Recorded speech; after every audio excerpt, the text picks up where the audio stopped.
Hollis Beam paid $300 for a motel nobody wanted. 12 doors. 11 of them opened. The county threw in the keys, the back taxes, and one piece of free advice from every single person in town. Don't open room 9. On the 9th night, at 4:11 in the morning, his Belgian Malinois started digging at the bathroom floor of that room and would not stop. Not for a command. Not for a leash. Not for his own bleeding nails. Under that floor, scratched into concrete in rows of 5, were 6,943 tally marks. Somebody had been counting. Somebody who had been legally dead since 2006. But 9 days before any of that, before the sledgehammer and the truck jack and the sound that came back up out of the dark, Hollis Beam was sitting on a cot in a cinderblock storage room behind a Love's truck stop off I-40, counting $300 in 20s and 5s for the 4th time that morning. He was 54 years old, 6'1", and he'd been that height since he was 17, though the last 2 years had put a curve in his shoulders that hadn't been there before. His beard was shot through with gray in 2 clean streaks, one on each side of his chin, like something had grabbed him there and left marks.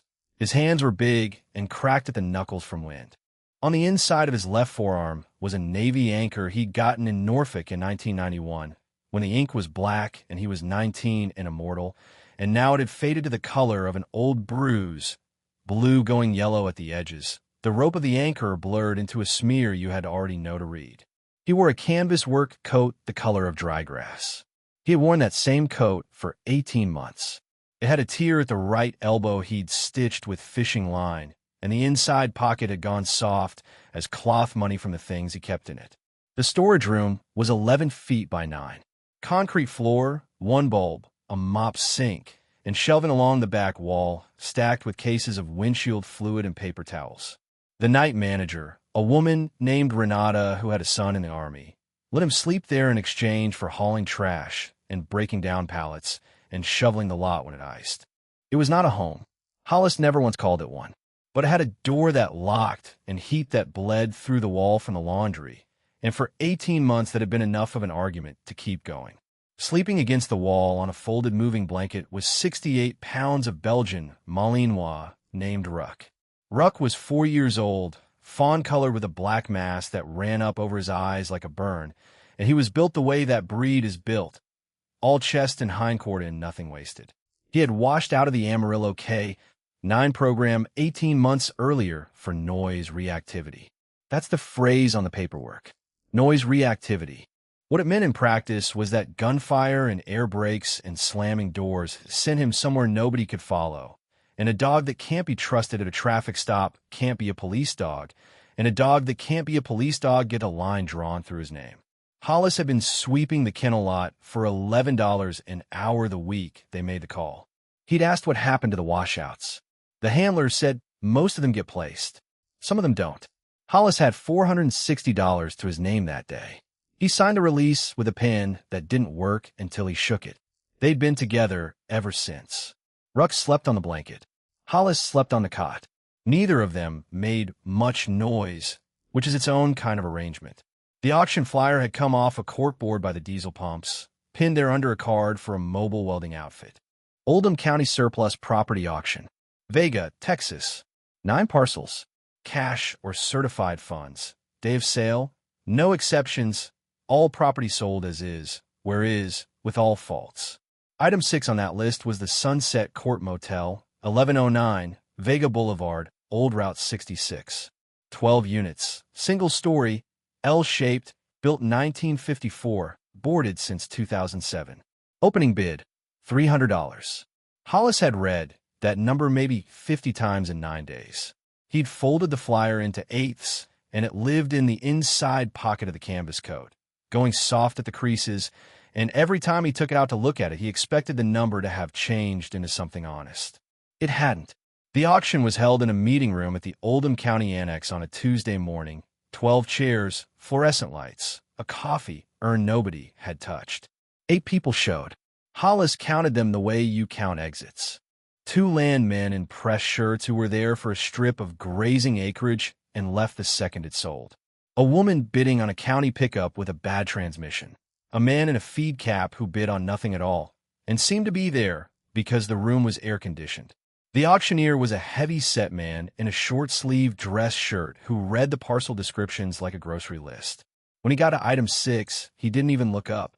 Sunset Court Motel, 12 units, structure and lot, 1.1 acres. Property's been boarded since '07. Roof's gone in 2 places. County's carrying it as a liability. Opening at 300. He said the last part fast, like a man trying to get a splinter out. Hollis raised his hand. That's all it took. There was no second bidder. There was no first counter. There wasn't even a pause where somebody thought about it. The auctioneer looked around the room the way you look at a table you've already cleared, said 300, 300 going once. And then the gavel came down, and a man who had been sleeping behind a truck stop for 18 months owned 12 doors on Route 66. Hollis paid at a folding table in the hallway. 15 20s. He'd counted them so many times he handed them over without looking. The clerk was a young man with a lanyard and a stack of manila folders. He slid across a deed transfer, a tax certificate showing the county had eaten $9,000 in back assessments to get the thing off the books, and a liability waiver Hollis signed without reading, because at $300 there is nothing on a waiver that surprises you. Then the clerk reached under the table and came up with a ring of keys. It was heavy, old brass, maybe 20 keys on it, each one wearing a cardboard tag furred soft with age, the numbers hand-inked in a slanted old-fashioned hand. Room 1, Room 2, office, laundry, boiler. Hollis turned the ring in his fingers, thumbing through the tags the way you'd flip through mail. The tag for Room 9 was there. The number was written in the same slanted hand as all the others. The key was not. It had snapped off at the shoulder, and all that hung from the tag was a little stub of brass, maybe a 1/4 inch, worn smooth and shiny at the break like something that had been handled a lot after it broke. Hollis held it up. This one's gone. The clerk looked at it for about half a second. Then he looked back down at his folders and squared them against the table. Yeah, he said. That's Room 9. He didn't say it like a fact. He said it like an answer to a different question. Then he asked if Hollis wanted a copy of the plat map, and the moment closed over like water. The Sunset Court sat a mile and a half west of the annex, on the old alignment. The stretch of Route 66 the interstate had left behind like a rope somebody dropped. 12 units in an L, low and long. Stucco gone the color of a manila envelope. A dead neon sign out front on a steel pole. The word sunset still readable. The word vacancy missing most of its tubes. Weeds coming up through the concrete apron in a green seam. Somebody had shot out the ice machine years ago. Hollis parked his truck, a 2001 F-150 with a bad rear window seal and a toolbox in the bed, and let Ruck out, and the dog did his loop, nose down, the wide, efficient circles of an animal that's been trained to read ground. He walked the doors in order. That's how his mind worked. In order. Rooms 1 through 8 opened. Rooms 10 through 12 opened. Every one of them was the same room in a different state of ruin. 2 beds, or 1. A wall unit air conditioner rusted out, a bathroom with a pink tub, wallpaper peeling in long tongues, and that smell all closed buildings get, which is dust and mouse and the ghost of cigarettes from another century. The brass numbers on the doors were original. Screwed on, not glued, the numerals of fat, rounded style you don't see anymore. 60-odd years of panhandle wind and panhandle rain had taken every one of them to a deep dull green, the color of a church roof, oxidized so hard you had to tilt your head to read the ones on the west-facing doors. Except one. The 9 was brass. Actual brass, gold bright under a film of dust, the kind of shine that comes off with a thumb. Newer screws, too. Phillips heads, where every other door on the property wore slotted screws that had been there since Eisenhower. Hollis stood there with the ring of keys in his hand and thought. Somebody replaced a door number. That was the whole thought. It didn't go anywhere. There are 10,000 reasons a motel replaces a door number, and every one of them is boring. The door itself was boarded. 2 sheets of half-inch plywood run horizontal, and behind them Hollis could see the door had also been screwed to its own frame. A line of screws driven right through the stile into the jamb, maybe 14 of them, spaced tight. That was more than boarding. That was somebody who wanted a door to stop being a door. He ran his hand down the frame, feeling for rot, and that's when he noticed the paint. The jamb had been rolled over in the same cream latex as the rest of the building, but the paint had been applied thin, and underneath it, raised just slightly, was a stencil. Hollis leaned in, black under cream, the geometry of it still legible. A circle with wedges, and beneath it, in blocky serif capitals, letters he could make out about 2/3 of. Civil defense. And under that, a smaller line, shelter capacity. In a year, half-eaten by a screw hole. 1962. Half the buildings in this part of Texas had one of those on them once. Schools, courthouses, basements of hardware stores. The government stenciled the whole country in the 60s and then forgot about it, and now the signs turn up under paint like old wallpaper. Hollis looked at it for maybe 4 seconds. Then he walked on. Around the back of the L, in the strip of caliche between the building and a sagging chain-link fence, he found a utility run. Gas meter long since pulled. Water main with a lock shutoff. And 3 vent stacks coming up through the roofline, standard galvanized, capped with turbine vents. 2 of them were sea-solid with rust. The third one turned. Not fast. Slow. Maybe 1 revolution every few seconds, steady as a clock. And under it, when Hollis stood right beneath it with his head tipped back, there was a sound. Not wind. There wasn't any wind that afternoon. The flag on the pole at the annex had been hanging straight down when he left. It was a low hum, more felt than heard, the kind of note a refrigerator compressor makes 2 rooms away. That stack came up behind room 9. Hollis put his hand on the pipe. It was cool. He stood there a moment, then decided it was thermal draft, hot air off a black roof, cool air off the caliche buildings breathe. Every building breathes. You want to get lunch. The Boot Hill Cafe was on the main drag in Vega, 11 tables and a counter with 8 stools and a pie case that had exactly 2 pies in it. Hollis took the end stool with his back to the wall, which was habit, and ordered a chicken fried steak because it was $9.75 and came with 2 sides. The waitress was 63 years old. Her name tag said Dolly, and under it, in fainter marker, Pruitt. She had penciled brows drawn a little higher than her own would have gone, hair set in a way that took real effort, and forearms like a woman who has carried 4 plates at a time for 40 years, corded, with a burn scar on the inside of the right wrist, old and silvery. She filled his coffee before he asked. Then she looked at his truck through the window, at the county tax packet on the passenger seat with the annex logo showing. You the one bought the Sunset. It wasn't a question. Hollis said he was. 3 men at the corner table stopped talking. Not dramatically. They just stopped, the way conversation stops when a phone rings. Dolly set the pot down on the burner and put both hands flat on the counter. You get the keys? Most of them. She nodded slowly, like that answer had a shape she recognized. Then you already know which one you didn't get. One of the men at the corner table, 70s, seed cap, set it to his plate. 9. Don't start, Dolly said without turning. He's going to hear it from somebody. Better it's us than at 2 in the morning. Hollis set his fork down. Hear what? The 3 men looked at each other. Then the one in the seed cap turned in his chair. Knocking, he said. Out of room 9. The second man, heavy set, in a welding company shirt, said 3. He rapped the tabletop with a knuckle. 3 times, evenly spaced. Then he waited a beat, maybe 2 seconds, and rapped twice more. Then that. Same every time. 3, then 2. Pipes, Hollis said. Sure, said the third man, who hadn't spoken yet. He was the youngest of them, maybe 50, and he said it in a voice with absolutely nothing behind it. Dolly picked the coffee pot back up. Lloyd Whitaker ran that place from 98 to 07, she said. He boarded that room himself, not a contractor.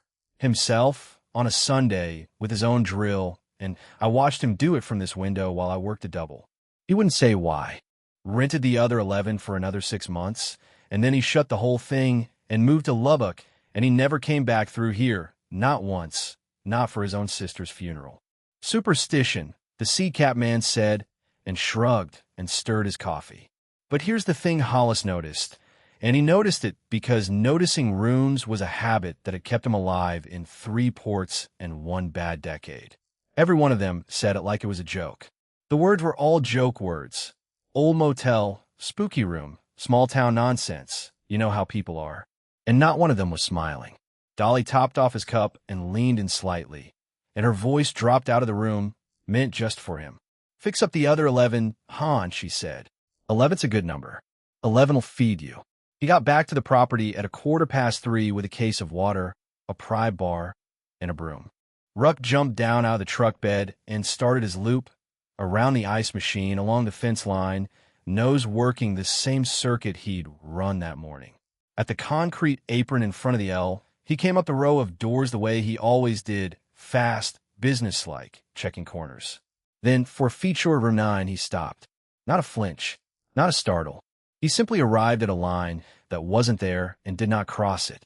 His weight shifted back onto his hindquarters. The hair between his shoulder blades came up in a ridge that ran clean down his spine to his tail and stayed up. He did not bark. That was the part. A Malinois that sees something barks at break noise, at a screen door, at a plastic bag in a fence. Ruck made no sound at all. His ears went forward and locked. His mouth closed, and he planted, front legs braced, head low and level, staring at the plywood over that door with the flat, total attention of a dog who has been given an order and intends to hold the line until somebody comes to relieve him. Ruck. Hollis snapped his fingers. "Yeah." The dog's ear twitched toward the sound. His eyes did not move. Hollis said it again and put a little edge on it, the tone that had never once failed in 18 months. Ruck stayed exactly where he was.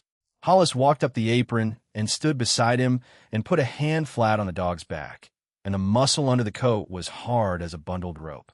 "Okay," he said. "Okay. You're okay." He clipped the lead on and had to walk him back 4 feet before the dog would turn, and even then Ruck went sideways, shoulders square to that plywood the whole way, eyes never leaving it. They didn't sweep room 9 that day.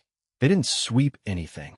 Hollis sat on the tailgate until the light went orange over the water tower and the highway noise thinned out to one truck every couple of minutes, and the dog lay against his boot and did not sleep.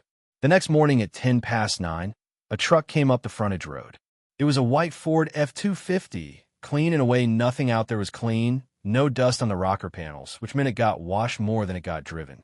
It slowed at the broken Sunset Court sign, turned over the cattle guard, and parked square across 2 of the faded lines in front of the office like a man parking at a church he'd helped build.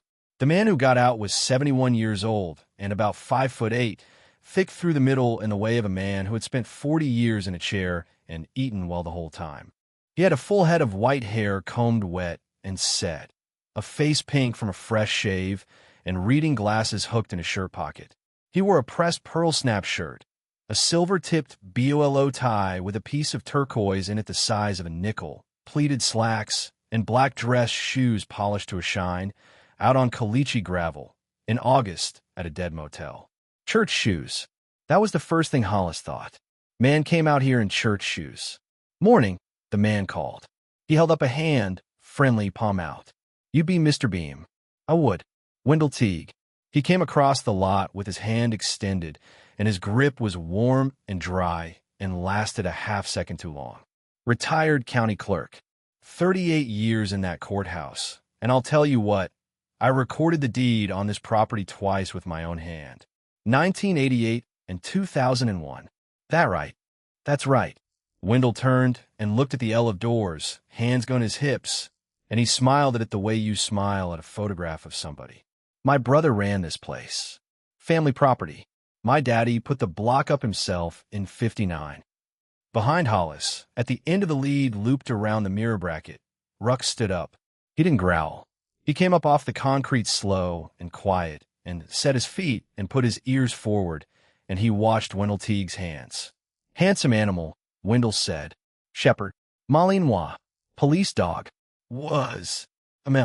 Wendell nodded at nothing, and then he reached into the back pocket of those pleated slacks and came out with an envelope. Business size, white, thick, the flap tucked in rather than sealed. He held it in both hands a moment like a man about to pass a plate. "I'm going to save us both some talking," he said. "I heard Tuesday what the county did. $300. $300, and they never so much as called the family." He laughed, one short puff. "That's Oldham County for you. Now, I don't hold that against you a bit, son. You bid, you won, that's clean. But this place has got Teague on it going back to Eisenhower, and I'd like to bring it home." He held the envelope out. 1,000, he said. Cash, today, no lawyer, no title company. You sign the deed over at the courthouse Monday morning, and I'll walk it through myself. I know every soul in that building. You drive out of here with 3,700 more than you drove in with, and nobody's the worse. Hollis looked at the envelope. He did not take it. $3,700. 18 months of coffee cans and copper and scrap wire.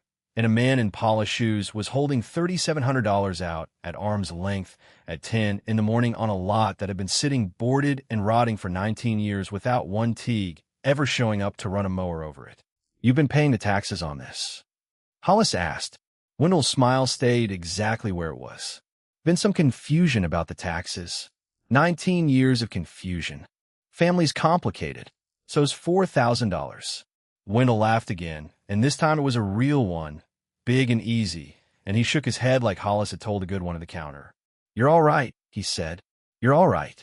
He set the envelope down on the tailgate, unasked, and left his hand resting on top of it. Take a night on it. Then he glanced past Hollis, down the row. His eyes went straight to the plywood on room 9. Not a scan, not a sweep. They went there the way your eyes go to your own front door. One thing, Wendell said, and his voice got warmer, got helpful. That end unit. The 9. You want to leave that one shut. Why's that? Asbestos. He said it easy. Tylen, there's the old 9x9, the black mastic underneath. That's all asbestos. And it's broke up bad. Brother sealed it himself back in '07 when the state come around about it. You start prying that up and breathing it. You'll be on oxygen in 10 years, and the EPA'll fine you into the dirt besides. I've seen it happen to a fella in Adrian. He patted the envelope twice. Anyway, won't be your problem after Monday. Ruck took 2 steps forward, and the lead came tight. Wendell looked down at the dog. The dog looked up at Wendell. Neither one of them made a sound, and it went on about 3 seconds longer than it should have. I'm not selling, Hollis said. Wendell's head came up. Now, son, I'm not selling it Monday, and I'm not selling it in October. Hollis picked up the envelope and held it out. I've got a deed and a roof and 11 doors that open. First address I've had since 24. I'm not real interested in trading it for a truck payment. For a moment, Wendell didn't take the envelope. His hand stayed at his side, and his jaw worked once under all that pink-shaved skin, and something passed across his face that had nothing to do with family property or asbestos tile. It was there and gone in less time than it takes to blink, and if you weren't watching for it, you'd have called it disappointment. Hollis was watching for it. 18 months behind a truck stop teaches you to watch hands and faces. Then Wendell took the envelope and folded it into his back pocket and put the smile back on like a hat. Well, he said, can't fault a man for wanting a door of his own. He walked back toward the Ford. Halfway there he stopped and turned and looked at room 9 again, not at Hollis at the door, and he said in the same friendly voice he'd used for everything else. Some rooms you rent, son. Some rooms you leave rented. Then he got in and backed out over the cattle guard and was gone toward town, and the dust hung in the air a long time in the still heat. Hollis stood there and turned the sentence over. It didn't work. That was the thing. It had the shape of an old-timer saying, the rhythm of one, the little smile that goes with one, but it didn't mean anything. Some rooms you leave rented. Rented to who? He said it out loud to the empty lot, twice, and it got worse both times. Behind him, Ruck came off the lead and went down the apron. He had not stopped 4 feet short this time. He walked the whole way to room 9 and put his nose to the crack at the bottom of the plywood. And then he circled, a wide, slow loop out across the concrete and back, ears up, nose down, and then a second loop tighter. Hollis had seen that pattern exactly once before on a rope line in Amarillo, a green handler and a duffel bag and a dog who circled it twice before he sat. Ruck didn't sit. He lay down across the threshold of room 9 with his spine against the door and his chin on his paws, facing out at the empty lot and the highway and the whole state of Texas. And that is where he spent the night. Hollis carried a blanket out at 11 and put it over him, and the dog didn't move. At 2 he came out with water. At 6 the dog was still there, dust in his coat, eyes open. Night 3, Hollis started stripping units. There is a rhythm to gutting a building, and he knew it from a shipyard. Work one room at a time. Sort as you go, never carry an empty hand. He took the ruined mattresses out to a burn pile behind the ice machine. He pulled the swollen particle board nightstands and stacked them for kindling. He got a headlamp and a hacksaw and went into the walls after the copper. The old half-inch supply lines running to 12 bathrooms, green as pennies in a fountain, and there was 240 feet of it in that building, if there was an inch. Thursday, he sold 61 pounds of number 2 copper in Amarillo for $213. Friday, he sold the brass fixtures and a truck bed of aluminum window frame for 94 more. He bought a used shop vac, a box of screws, for gallons of primer, a sledge, and a whole chicken from the deli case that he split with the dog on the tailgate while the sun went down orange behind the grain elevator. He slept in room 4. He'd picked it because it had the least water damage and the window unit ran, and because it was 6 doors from the 9. He put a cot in it. He hung a moving blanket over the window. He got the power turned on in his own name on the 7th. And the first night the lights worked, he sat on that cot in a lit room he owned and could not fall asleep for 2 hours. The knocking came the 5th night. He was flat on his back at somewhere past 3, half under, and it came through the block wall, not loud. Not a bang. A knuckle sound, patient, spaced out. Knock, knock, knock. A pause, long enough that he almost let go of it. Knock, knock, then nothing. He lay there with his heart going, and he told himself the thing you tell yourself. Pipes. Old building, cooling down after a 102-degree day, block and steel and copper contracting, and every plumber and every landlord in America will tell you that's what a building does at night. It ticks. It knocks. It settles. He rolled over. Ruck was standing in the middle of the room, facing the wall. The 8th night it came again. 3, pause, 2. Same wall. Same patience. And in the morning, because it had gotten under his skin and because he wanted to be done with it, Hollis walked out past the ice machine to the meter pit at the corner of the property and pulled the lid off with the pry bar. There was a city meter down in there under a half-inch of dirt and a dead scorpion. The register glass was fogged but readable, and the curb stop beside it.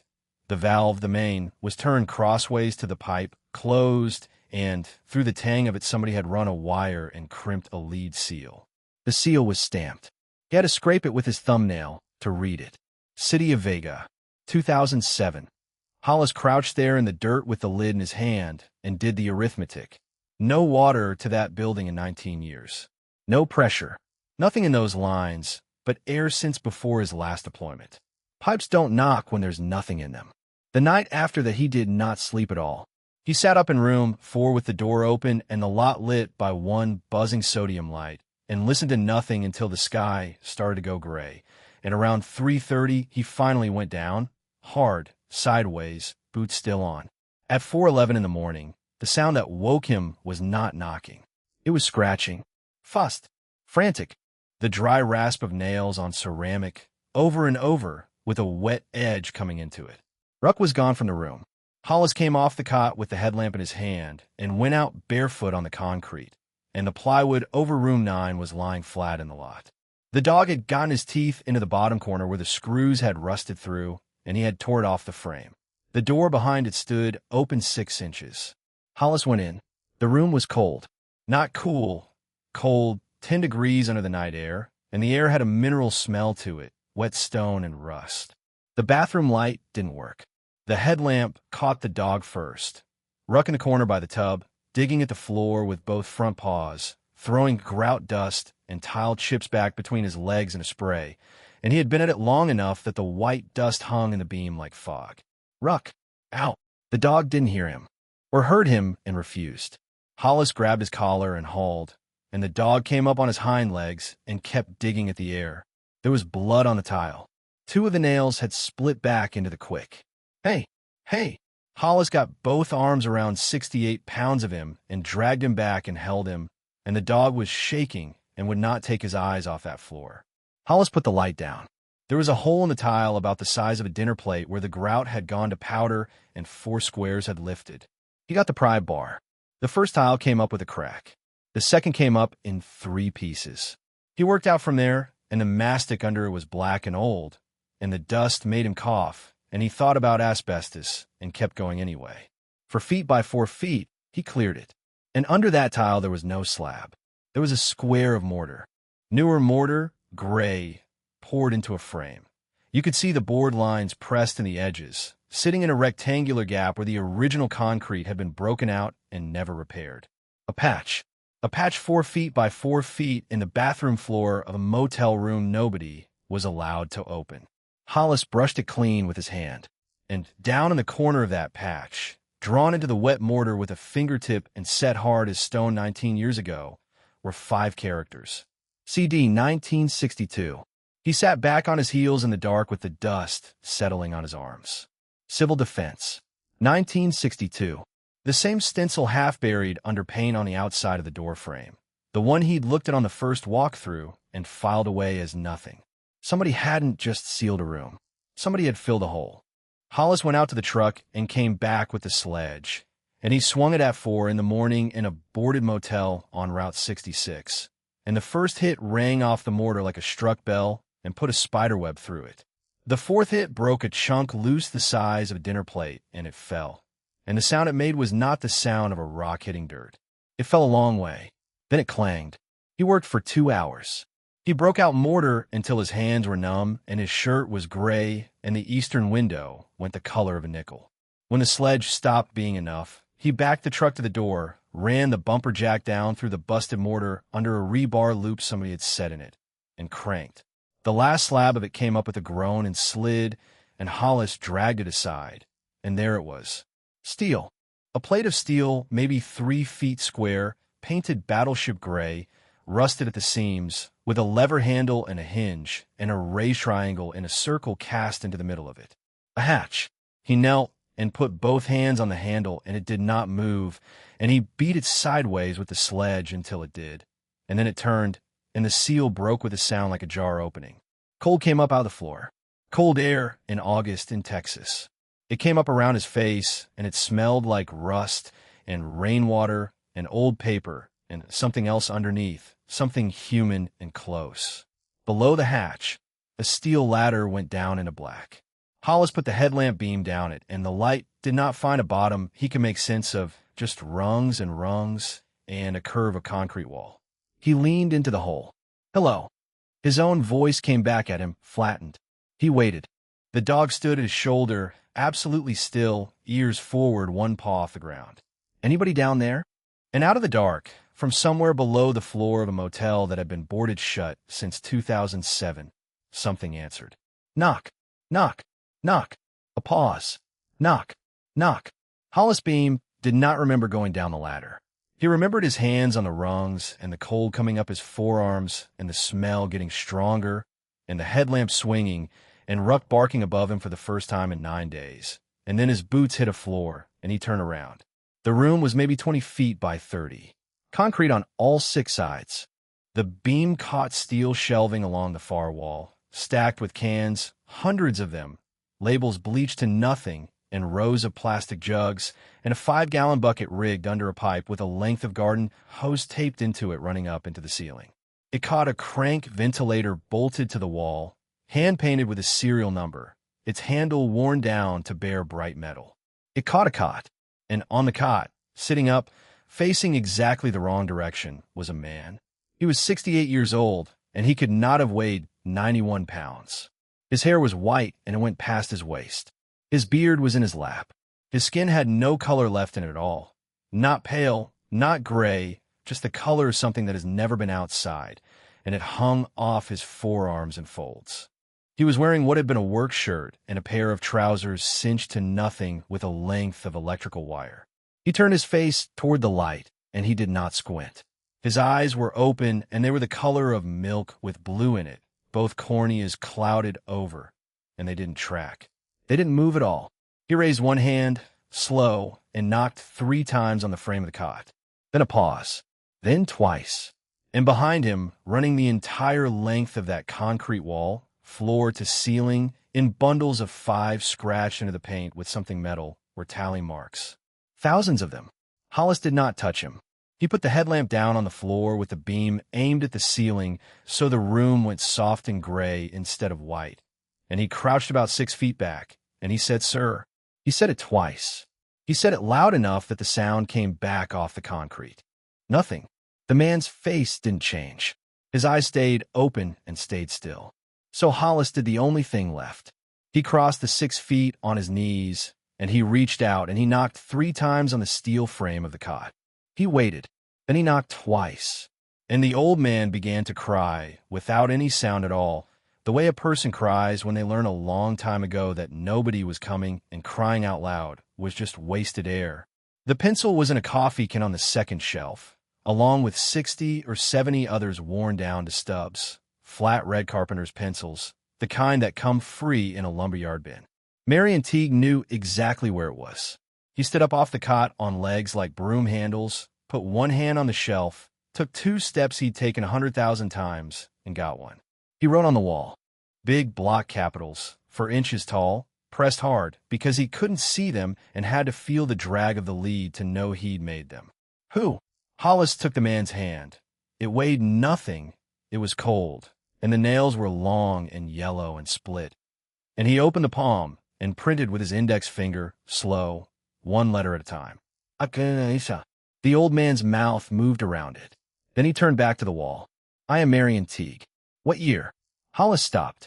He looked at the wall behind the cot, at the tally marks, at the bundles of 5 running in ranks from the floor to a line about 6 feet up where a man's reach ended. He printed it into the palm anyway, because there wasn't any version of this where you lied. 2-0-2-5. Marion Teague sat down on the concrete floor. Not on the cot, on the floor. And he stayed there a long time with the pencil in his fist. The rest came out over the next 4 hours, written in block capitals across every clean patch of wall left in that room, and later rewritten and signed for the sheriff, and later still read out loud in a courtroom in Vega, Texas. In 2006, the Teague family owned 412 acres north of town and, more importantly, the mineral rights under them.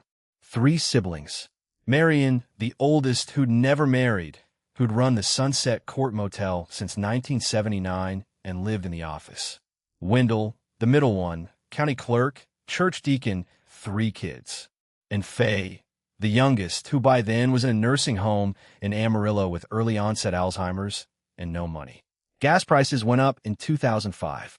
The royalty checks tripled. And Marion, who had never spent $1 he didn't have to, told his family at Thanksgiving that he was thinking about signing his share to the Little Church of Christ out on the highway when he died, because he had no children and God had been good to him. Wendell told him he was out of his mind. Marion told him it was his to give. The fight went on for a month. It ended on December 9th, 2006, when Wendell drove out to the motel and said, reasonable as a bank teller, that before anybody signed anything, they ought to actually look at the original deed and the lease assignments. And those were in the tin deed box their daddy had put down in the old fallout shelter under room 9 in 1971, because that was the driest place on the property. Marion was 68 days short of his 50th year of taking people at their word. He took a flashlight. He went down the ladder. He found the box exactly where it had always been. And then the light from the hatch narrowed and went, and he heard the hatch drop into its seat. And then he heard something he did not understand for a full minute, a wet, heavy slapping sound, over and over directly above his head. A trowel, working mortar into a seam. He wrote that part in letters bigger than the rest. He said nothing, not one word. I knocked 3 and 2 because that is how our daddy called U.S. in from the field. The tin box was still down there. Hollis carried it up the ladder himself. Inside, in a Ziploc bag gone brittle, the 1962 Civil Defense Shelter Certificate, the original 1948 deed to the 412 acres, 40 years of royalty statements, and Marion Teague's driver's license, expired March of 2008. The ambulance from Vega took 40 minutes. Marion Teague weighed 91 pounds, and his blood pressure was 70/40, and he would not let go of Hollis's coat sleeve. So Hollis rode in the back with him, and Ruck rode up front in the passenger footwell, because the driver took one look at that dog and understood he was not going to be talked out of it. At Oldham County Sheriff's Office, a deputy named Ryland Cobb, 34, buzz cut, forearms like a man who still bucked hay on weekends, ran the name through the system while Hollis stood at the counter with the tin box under his arm. Cobb read the screen. He read it again. Then he looked up and said, "Sir, this man's been dead since December of 2006. He's in the hospital in Amarillo eating applesauce. I'm telling you what the state of Texas says. What the state of Texas said, laid out over the next 9 days in a fluorescent-lit records office, was this. On December 28, 2006, Wendell Teague, county clerk, filed a sworn affidavit of presumed death for his brother Marion, citing abandonment of property, an unpaid utility account, and a note about wandering off. In a county of 2,000 people, with a brother in the clerk's office, nobody drove out to check. The declaration went final in 2007. Wendell boarded the motel that same year and let it go for taxes. He took over the mineral leases as administrator. He never posted the probate bond. He never closed the estate. And in 2013, under Texas unclaimed property law, everything that had belonged to Marion Teague, the royalty account, 2 bank accounts, and oil and gas escrow, the whole thing, was a cheat to the state treasury and sat there earning interest for 12 years. $1,100,000 and change. Hollis called the unclaimed property line from the hospital hallway. He got a clerk named Adriana Sepulveda, and he explained it. And she was quiet, and then she said the sentence that Hollis Beam would repeat for the rest of his life. Sir, I believe you, but I can't release funds to a decedent. A dead man can't claim his own money. He has to stop being dead first, and I can't do that part from here. If you're still here, hit subscribe, because what Wendell Teague said next, he said with his hat in his hands. The hearing was set for a Tuesday morning in the Oldham County Courthouse, that little 1915 sandstone building with the cottonwood out front, and Wendell Teague was served notice as the filing party. He came, 71 years old, BOLO tie with a piece of turquoise the size of a quarter. Church shoes shined, and a gray felt hat he took off in the hallway and did not put back on. Hollis was standing outside courtroom B, with Ruck sitting on his left hip on a short lead, because the judge had signed an order letting the dog in the building, and nobody in Vega was going to argue about it that week. Wendell stopped 8 feet away. You had $4,000, he said. I had a motel. Wendell looked at the courtroom door. His jaw worked. Faye's home in Amarillo was $5,200 a month, he said. Medicaid wouldn't take her. We were $900 over on the asset test, and that was because of the mineral money in her name. $900. He turned the hat once in his hands. And Marion's sitting there at Thanksgiving telling me he's giving 400 acres of gas royalty to a church with 31 members in it. He had no wife. He had no kids. He had a motel he never made a dime on. I had a family and a sister in a bed, and he was going to sign it all to a church. So you sealed him in the ground. I meant to leave him a night. Wendell said it fast and then slower. I meant to leave him a night and let him get scared and come up ready to talk sense. I put the mortar in so he couldn't push the lid. That's all it was for. And then the old man's eyes went somewhere across the hallway and stayed there. And then it was 3 days, he said. And then it was a week. And there wasn't any way to open it that didn't end with me in a cell. I filed the affidavit in December. He swallowed. In the spring of '07, I went back out there with a fresh bag of mortar, and I did the seam over because the first one had a hairline in it. Then I put the tile down and I boarded the door myself. And I screwed a new number on it because the old brass one had come loose, and I drove home and I ate supper. 19 years of it, said out loud in a hallway in under 2 minutes by a man in church shoes. Ruck stood up. He didn't lunge and he didn't growl. 68 pounds of Belgian Malinois came up off the tile, took 1 step forward so that he was square between Hollis Beam and Wendell Teague, and barked. Once. It went off that sandstone like a rifle shot. A bailiff came around the corner.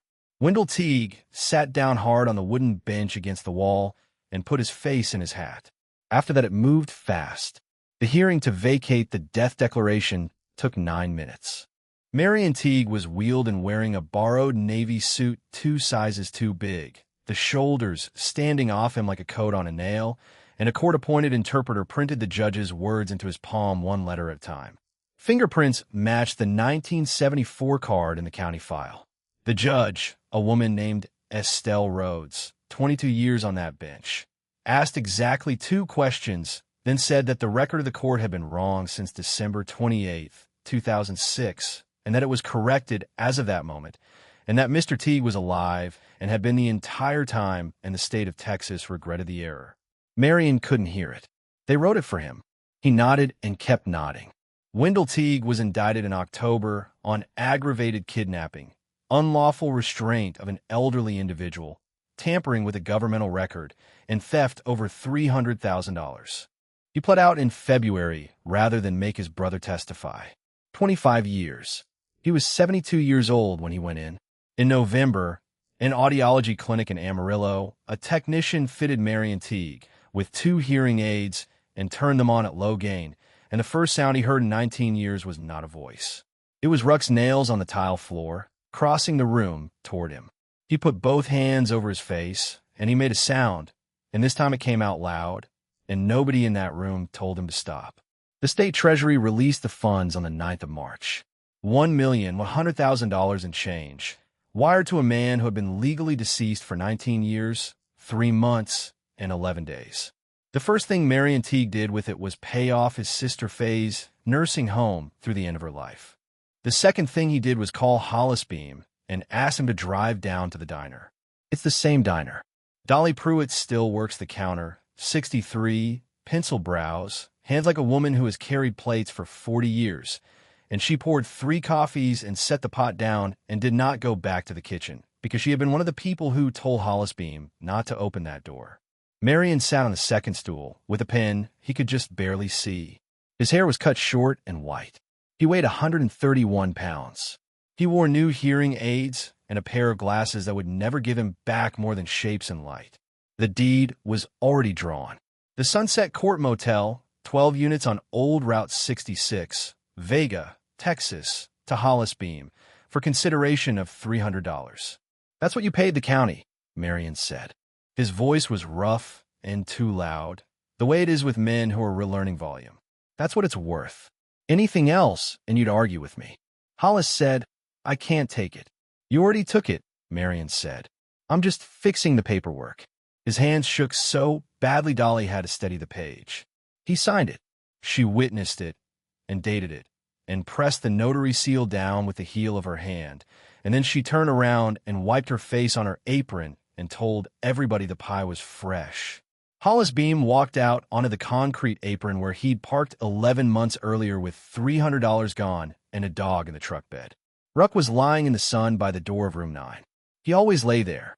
He never stopped. Hollis got down on both knees on that concrete, which at 54 is not a thing you do lightly, and he put both hands into that dog's ruff and held on. And the Malinois leaned his whole 68 pounds into his chest the way he had every night in a cinder-block storage room behind a truck stop when there was nothing else in the world. The motel is open now. 9 rooms rent nightly and 2 are storage. There's a new front desk built out of the old office counter, and screwed to the wall behind it is a brass number 9, unscrewed from the door of that unit and mounted at eye level where every guest who checks in has to look at it. Under it there's a card. It says, this door stayed shut for 19 years because everyone agreed it should. Room 9 itself doesn't rent. The hatch is still there under new tile, hinged now, unlocked, with a light switch at the top of the ladder. Marion Teague goes down about once a month and sits on the bottom rung for a while and comes back up. He's never said why and nobody's ever asked him. $300. 11 doors that opened and 1 that didn't. And 6,943 tally marks scratched into a concrete wall by a man who kept counting even after there was no reason left to count, because counting was the last thing he had that proved he was still in the world. Every soul in that town heard 3 knocks, a pause, and 2 more coming out of that room for 19 years. And every one of them said it was the pipes. So here's the only question that matters. If you'd bought that motel for $300, and the whole town had looked you in the eye and told you to leave it alone, would you have opened room 9? Or would you have left it shut like they told you?